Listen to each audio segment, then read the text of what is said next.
Last time, we saw the case made for the philosopher kings, the case made for the superior rights of wisdom and virtue to rule the city. But then we also saw that the virtues, and indeed the way of life of philosophers, seem to be utterly unpolitical, oriented towards something that transcends political concerns and that gives philosophers a preference for private life, not public service. And so the relationship of the philosophers to the city is still in some question. Why would philosophers want to be kings, even if we need them? And the very possibility of the city has actually been called into doubt, because if the existence of philosopher kings is what makes the city possible, that presumes that somehow there could be a city that would be willing to accept philosophers as kings. But who would accept these guys as rulers? It's not shown that anyone would. In this pair of lessons, we're going to look at Socrates' discussion of how to educate someone to become a philosopher, someone with philosophic potential. How to turn their souls away from the goods and honors of this world towards the contemplation of being and truth. How to turn their soul especially toward what Socrates calls the idea of the good, which is somehow the first principle of all reality. Now, this discussion does have a political rationale. If the regime they've described is the best possible regime, and if it requires philosopher kings, then it is, in a sense, a political task to figure out how to produce these philosopher kings for the sake of the city. In other words, philosophy is still, in a way, being treated as a means to realizing the political ideal that the best regime represents. But as we'll see in the course of discussing the education of the philosopher, it becomes crystal clear to Glaucon that philosophy, or the philosophic life, is good in its own right, and in fact is of superior dignity to that of the city. Now, this discussion of the education of the philosopher contains some very famous Platonic images: the image of the sun, the image of the divided line, and the allegory of the cave, which is itself an image of the movement from ignorance to wisdom. And this allegory is somewhat of a shocking one, because it presents the human condition as a condition of deep ignorance and even slavery, deep alienation from the truth. And it's a condition that only a rare few can escape. This brings a somewhat bleak view of the human condition, I think, although it also sharpens the sense of the need to escape, to become truly educated. In the process of the discussion of the philosophic education, we are also introduced to what you might call the main tool of philosophy, dialectic. This is a Greek term that means something like the art or skill of carrying on a conversation. It's the term that's usually used for what Socrates does, where you're not engaged in empirical investigation of some kind, looking under microscopes, taking things apart, putting them back together, and such things, but rather where you elicit opinions, and then you cross-examine those opinions and try to work your way towards more adequate opinions. So the art of conversation, cross-examining opinions in order to overcome inconsistency, incompleteness, and ascend towards truth. And it turns out that the practice of dialectic is very dangerous. So dangerous, in fact, that Socrates says nobody under the age of 30 should be exposed to it. That's something quite different from what Socrates himself actually did. But so, now we'll look at the philosophic education. And it begins with the discussion of what Socrates calls the greatest study, the idea of the good. Somehow, apprehension of the idea of the good is the ultimate goal and the consummation of the education in philosophy. It is the first principle Now, in his discussion of this, Socrates is very explicit in saying, once again, that what I am about to say is not a truly adequate account. It is only a sketch.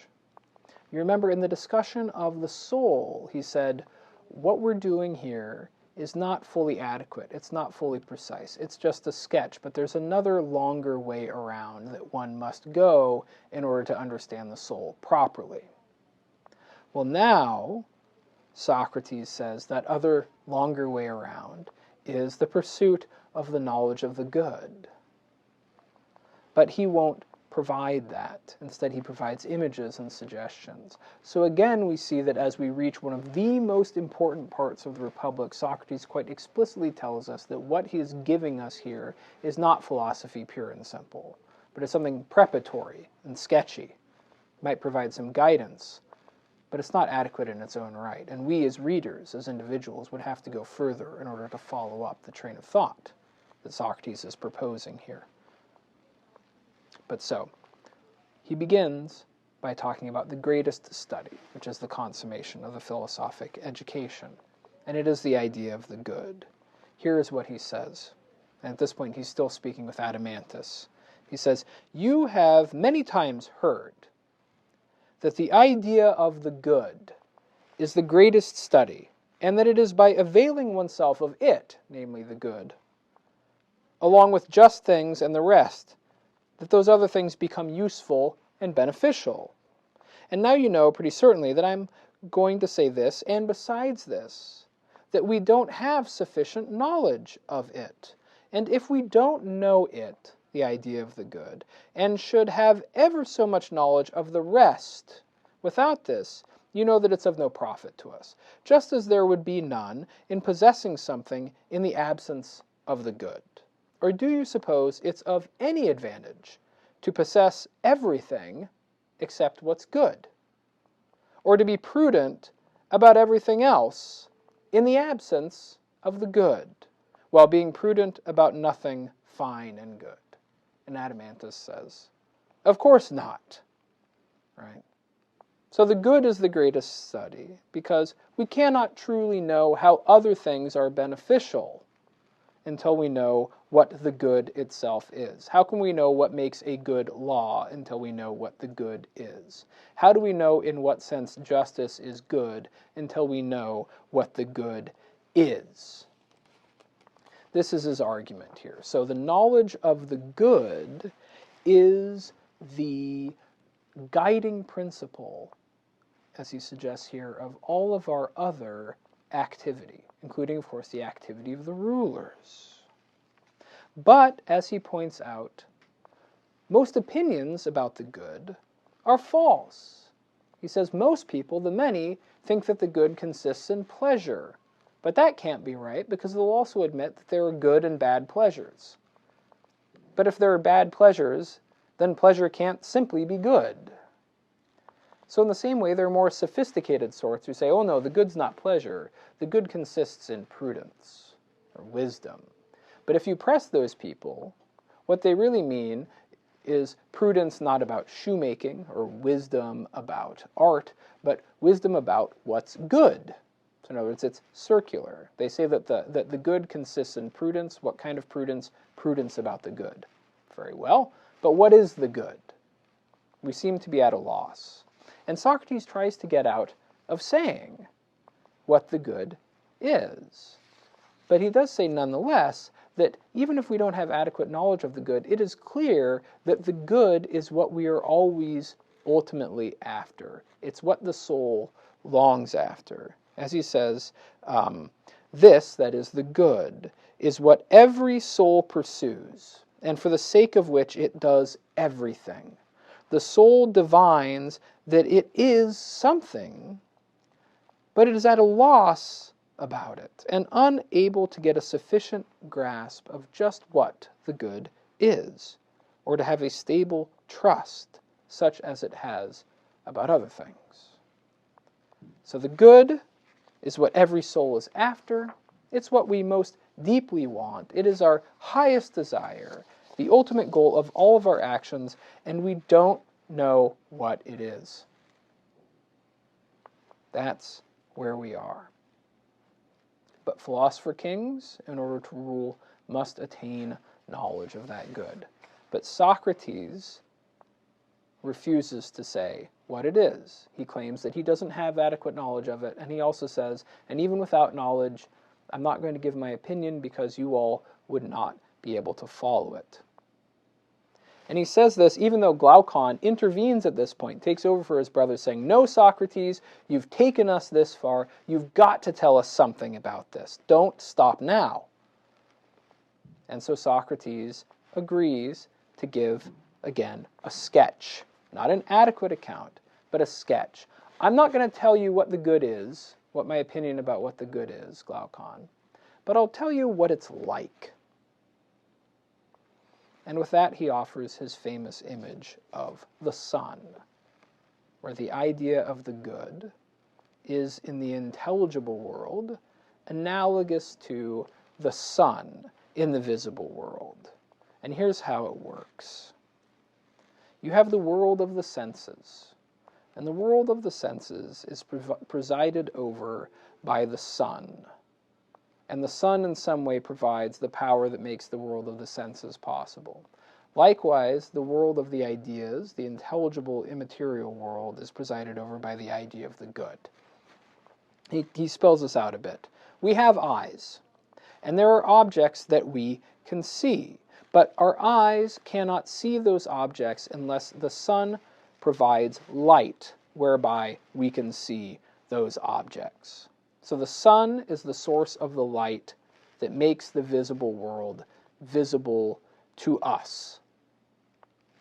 And so, similarly, somehow, the idea of the good is what illuminates or makes it possible for our intellect to grasp all other ideas. The idea of the good is the source of our intellect's ability to know anything. Likewise, Socrates argues that the beings in the visible world could not exist without the power of the sun. He especially has in mind, plant life and animal life. Without the sun, all those things would die. So in the same way, the sun not only makes the visible world visible, but allows it to be, to exist. And so in the same way, the idea of the good not only makes other ideas possible to be known, but gives those ideas their very existence. And in this sense, somehow, the suggestion is that the idea of the good is the first principle of reality, the source of all other beings. It gives existence and being and intelligibility to everything else. How? He doesn't say. It's just an image. But it's what he suggests. It does suggest, however, a kind of teleological understanding of being, right? We know what something is only when we know its end, its purpose, the good that it serves or that it tends towards, right? That is perhaps one suggestion for why you would say that the first principle is the idea of the good, right, rather than the idea of being or the idea of the one. When you say that the first principle is the idea of the good, it suggests some kind of teleologically ordered cosmos, where to know what something is to know what it is good for or what good it serves. And in a certain way, Aristotle picks up on this suggestion in his natural philosophy. But another thing I want to mention about the idea of the good is the good is not a god. He doesn't describe it as a god. Although, if the good is the first principle, this vouchsafes the notion that we live in a cosmos that is intelligible and orderly and good. It nonetheless remains the case that the idea of the good is utterly impersonal. The idea of the good doesn't care about you. So in that sense, we have a good and orderly cosmos, but at the same time, one that is, in a personal sense, indifferent. And it's important to recognize that part of the perspective being suggested here by Socrates. So the idea of the good supplies being and intelligibility to all the other ideas. Now, in order to put this image to work in a description of education, right, where the question is, well, how do we ascend to the ideas, Socrates introduces another image, a rather complicated one that I'm going to cover in only a sketchy way. And this is the idea of the line, or the divided line, where he basically divides reality into kind of 4 sections on a divided line. The lower 2 sections represent the visible world. The upper 2 sections represent the intelligible world.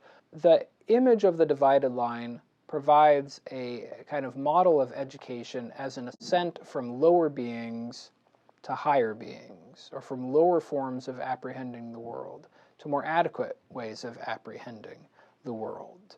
It is a model of how to ascend from opinion to knowledge.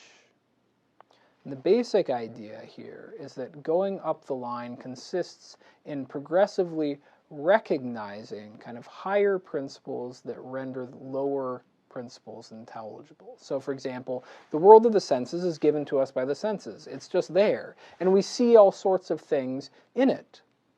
But we begin to understand that world more adequately when we grasp what we see with our senses in terms of certain ideas and categories, even if we can't give an adequate account of those ideas and categories. You know, the illustration that he provides is, for example, the way that we discover that the use of the abstract principles of arithmetic and geometry help render the material world more intelligible, in such a way that the material world begins to seem almost as though it's a kind of imperfect copy of the kind of regular and static shapes, relations, and quantities given to us through mathematics. So we have a kind of movement up the line from simply relying on our senses to understanding our senses in light of certain ideas that we can use to explain them.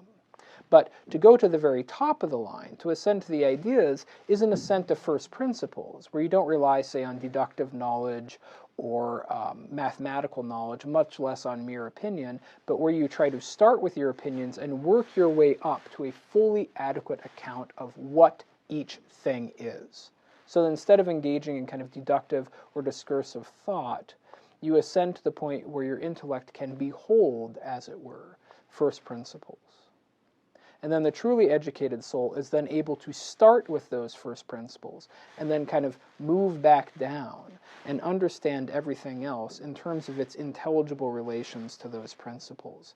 So it's a kind of way of starting from where you are and moving up to first principles so that then you can understand everything below in light of the principles you've discovered. The highest principle of which is, of course, the idea of the good. So that's the divided line. And the divided line then provides a kind of trajectory for what comes next, the famous allegory of the cave. Because up to this point, Socrates has provided kind of images of principles. What's the greatest study? The idea of the good. What's the good? Well, it's like the sun, but in the intelligible world. Well, how does it relate? Well, you can think about it in terms of a line where you have lower beings and higher beings, and you try to ascend up the line. These are kind of just basic images. And then at this point, he provides a much kind of richer image of the actual process of moving up the line, the process of weaning yourself from opinion and working your way up to truth. And this is presented as liberation from imprisonment within a cave. And it's worth stopping to note at this point that with the introduction of the allegory of the cave, this discussion of education begins to become very political again. So you might note Plato has done something, or Socrates has done something rather strange, right? The greatest study is the idea of the good, and the reason why, which he initially suggests, is because the good is the ultimate goal of all of our action, of all of our doing. The idea of the good is presented as a kind of practical objective that guides our action. And since the rulers are practical men, they'll have to know the idea of the good in order to do their jobs.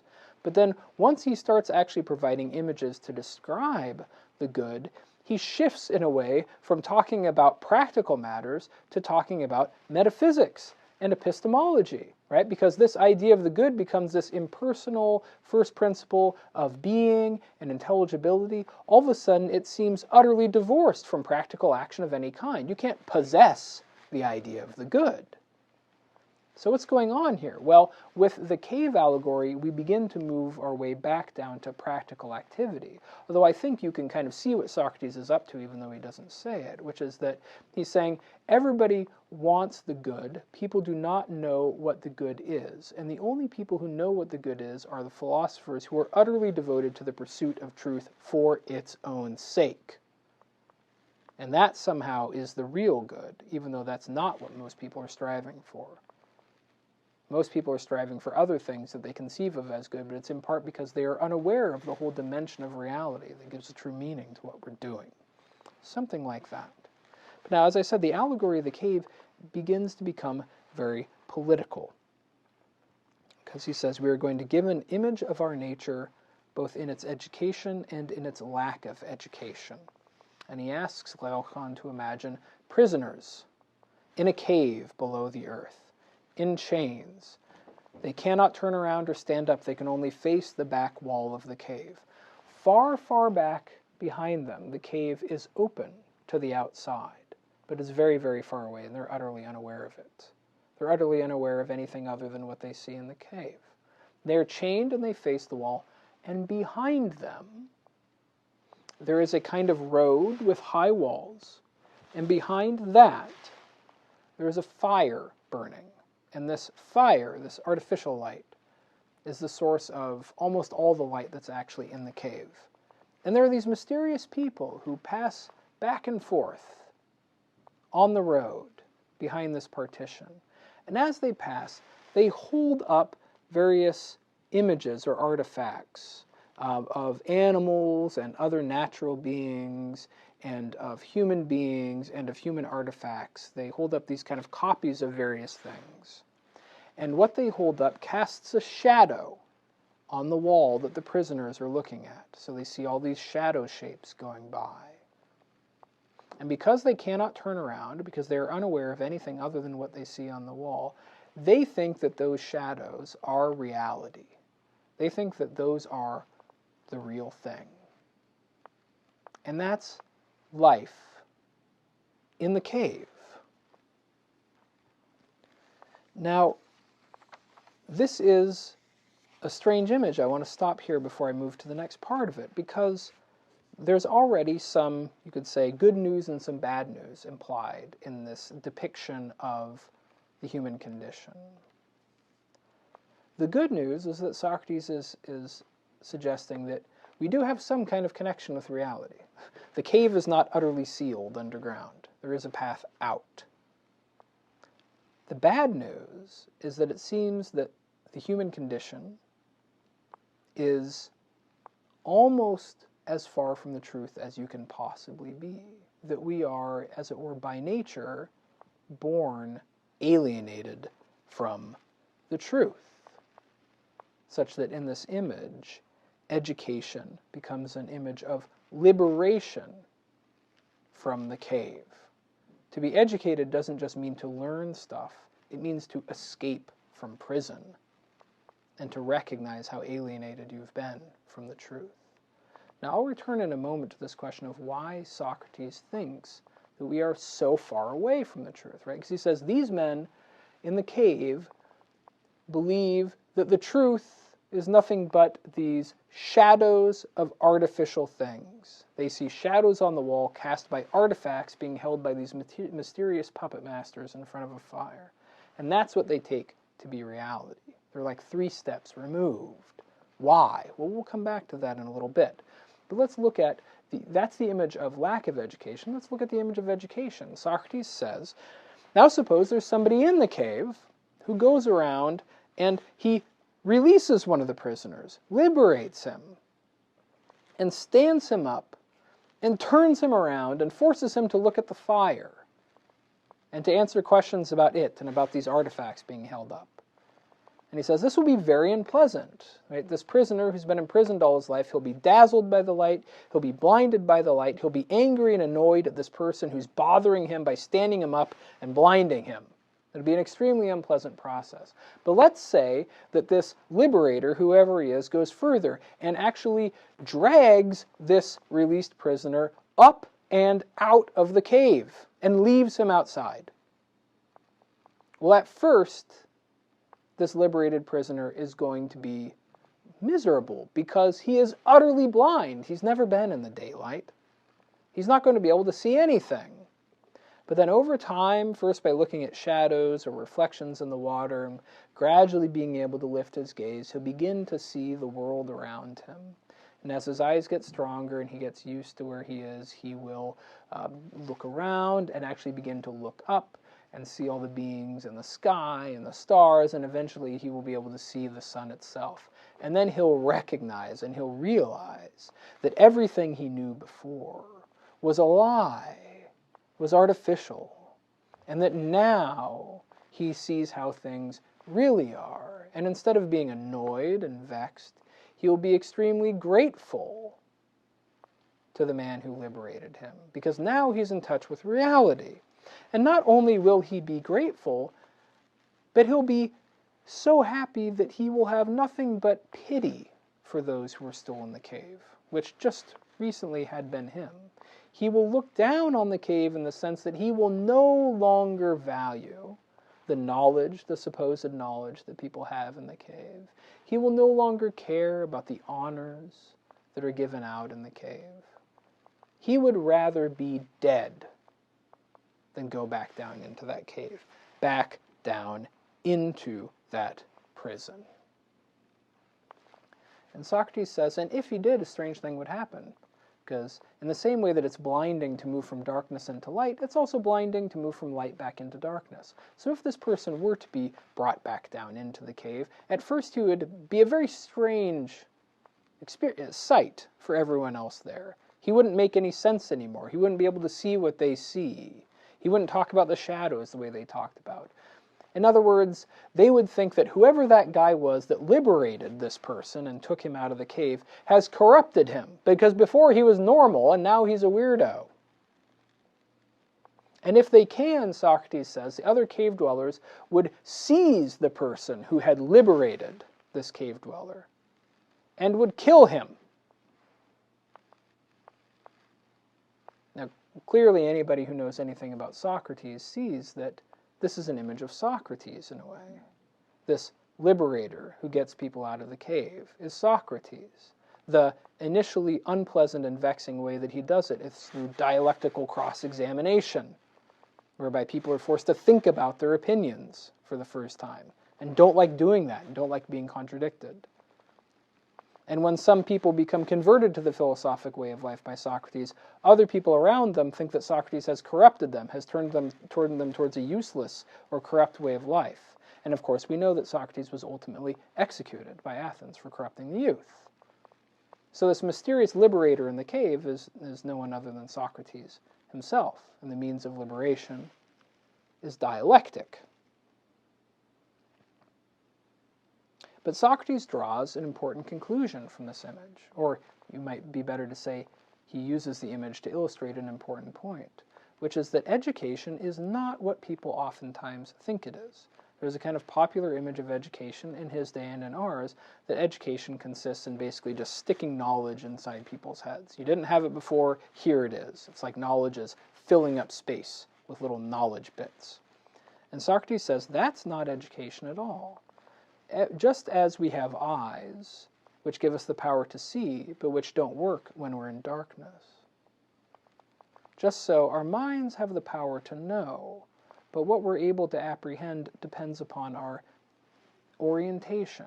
So in the same way, if you're in darkness, the only way to begin to be able to see is to turn your body around so that your eyes can look upon things illuminated by light. Right? It's not just enough to turn your eyes, because if you're facing in the opposite direction, you're not going to be able to see it. You have to turn your whole body around towards the light so that your eyes can see.